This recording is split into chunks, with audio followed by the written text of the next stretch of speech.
John Lennon has always been extremely honest about his drug use and how some Beatles songs were inspired by it. He clearly saw no need to keep any of this knowledge from the public throughout the years, since they had probably already suspected as much anyway. But even though John went to considerable measures to deny any drug references in the song's composition, Lucy in the Sky with Diamonds is still regarded as the best drug-related Beatles song ever.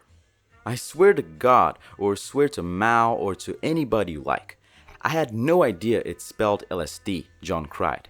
And still, nobody ever hears him.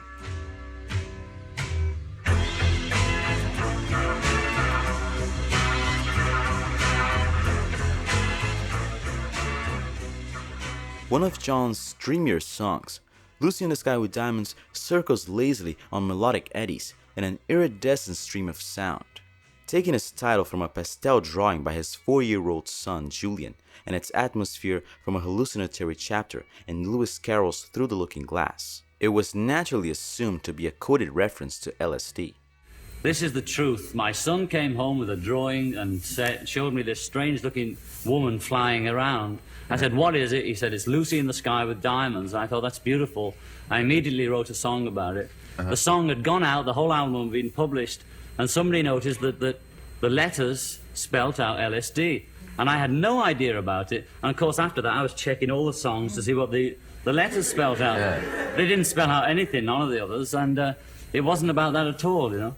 John, who wrote half of the words, later thought they felt contrived. I don't know why I called it that, Julian Lennon explains, or why it stood up from all my other drawings, but I obviously had an affection for Lucy at that age. I used to show Dad everything I'd built or painted at school, and this one sparked off the idea for a song. Paul relates about his contribution to its writing.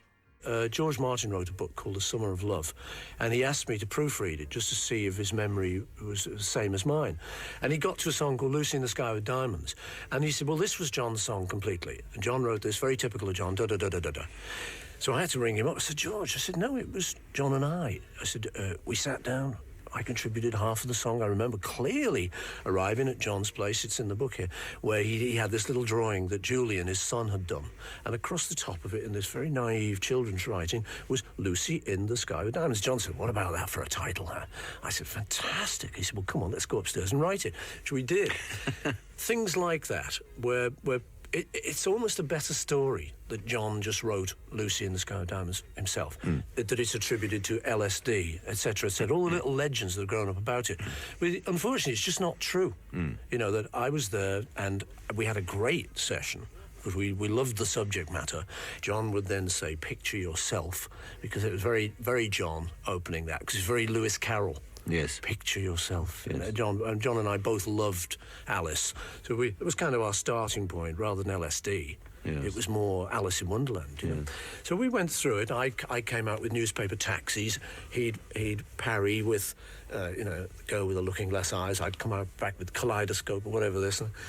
Cellophane. It's always been a favourite word of mine, that cellophane. But so that was basically the idea. So I thought, well, whether people believe me or the revisionism doesn't really matter to me, but I think I ought to get it down.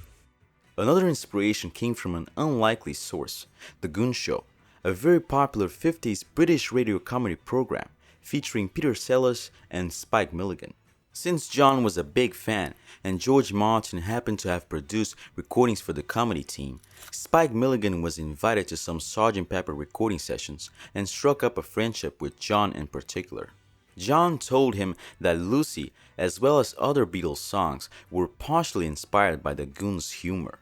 We used to talk about plasticine ties in the Goon Show, recalls Spike, and this crept up in Lucy as plasticine porters with looking glass ties. I knew John quite well. He used to talk a lot about comedy. It all stopped when he married Yoko. Everything stopped. He never asked for me again.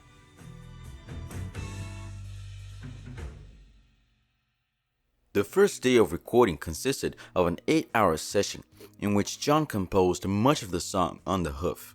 Studio time was hardly a cheap commodity, as explained by Mark Lewison. In the 60s, with EMI recording the Beatles and owning the studios at Abbey Road, the expense of studio time was merely an internal paper transaction, and was not deducted from the Beatles' royalty payments. No budget restraints were put on the group, nor onto George Martin, no longer an EMI employee. As George Martin explained, "I can only presume that EMI realized it was onto a good thing."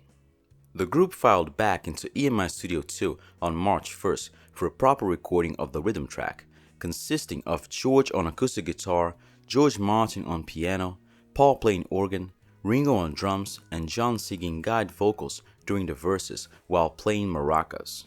Engineer Jeff Emmerich comments, "By now, it was evident that John's personality was changing. Instead of being opinionated about everything, he was becoming complacent. In fact, he seemed quite content to have someone else do his thinking for him, even when we were working on one of his own songs." By the spring of '67, he was becoming increasingly disengaged. No doubt Paul was aware of the situation, and he was seizing the opportunity to step in and expand his role within the band.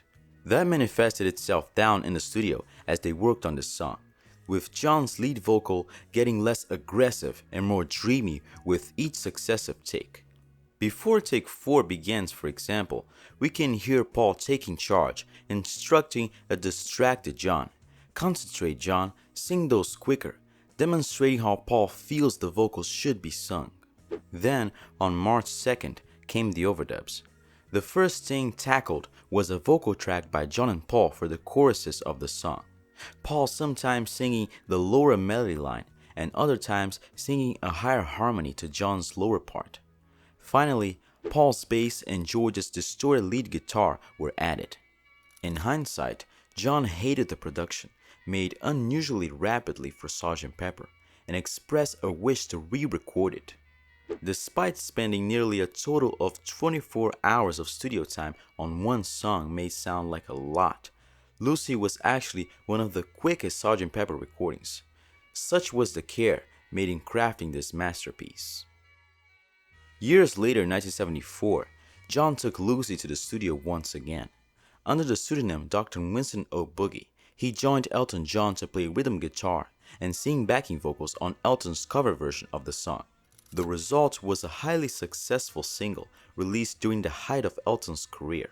John and Elton also played it on November 28, 1974 at Madison Square Garden in New York City. Unfortunately, John didn't sing on this live version, in what would have been the first and only time John would have sang the track live. Shame.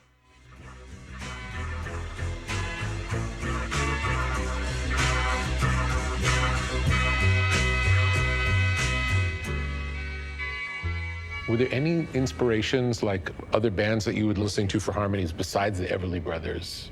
Beach Boys, I think, was big. I think he'd heard one of our albums and thought, I've got to do better, you know. And that was Pet Sounds, which I loved. It was like still one of my big albums, you know. It was so atmospheric and different. Yes. And yet it was the Beach Boys still, you know. Yeah. And we heard Pet Sounds and thought, right, we've got to do something better than that. Yeah. So we did Sgt. Pepper. I think we'd sort of taken 6 months period in which to do it. And the musical papers were starting to say, oh, what's happened to the Beatles? They've dried up. But we're busily working away in Abbey Road, ting, ting, like little Snow White's elves, ting, ting, ting. And you stopped touring, so that Yeah, gave you and more also time, the songs were getting more complicated. But it was very exciting knowing we were doing Sgt. Pepper's. Yeah.